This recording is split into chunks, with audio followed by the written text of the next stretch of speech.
भुवनेश्वर हलदीपड़िया बस्ती आज brown sugar जबत करा जायछि। हलदीपड़िया अंचल में पुलिस पेट्रोलिंग करुथिबा समय केन्द्रांचल अबकारी गुइंदा विभाग अबकारी निरीक्षक जगदीश चंद्र सामल जबत करिसेंति। 45 ग्राम ब्राउन सुगार जबत करा जायछि, जहार आनुमानिक मूल्य 5 लाख टंका हेबो। अभियुक्त संजय कुमार महांती ठारू जबत करा जायछि एही ब्राउन सुगार। संजयर घर हेउछि लक्ष्मी सागर थाना अधीनस्थ हलदीपड़िया रे। एहा पूर्वरु मध्य 2 थर गिरफ होइछि संजय। संजयर मां मध्य पूर्वरु गिरफ होइथिले।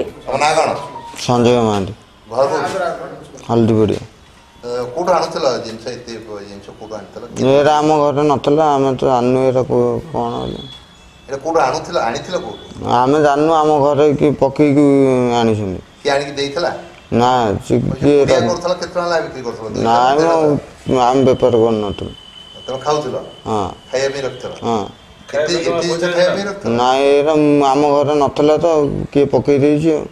आज सकाळे हमर अबकारी कमिशनर भुवनेश्वर पुनिया साहब आईएएस निर्देश क्रमे अबकारी डेप्यूटी कमिशनर रामचंद्र पालता गोविंदा तिथि को भित्ति करी आम हलदीपड़िया अंचल में आज पेट्रोलिंग करते समय संजय कुमार महांती नामक व्यक्ति ठारू 45 ग्राम ब्राउन सुगार सीज करिछु।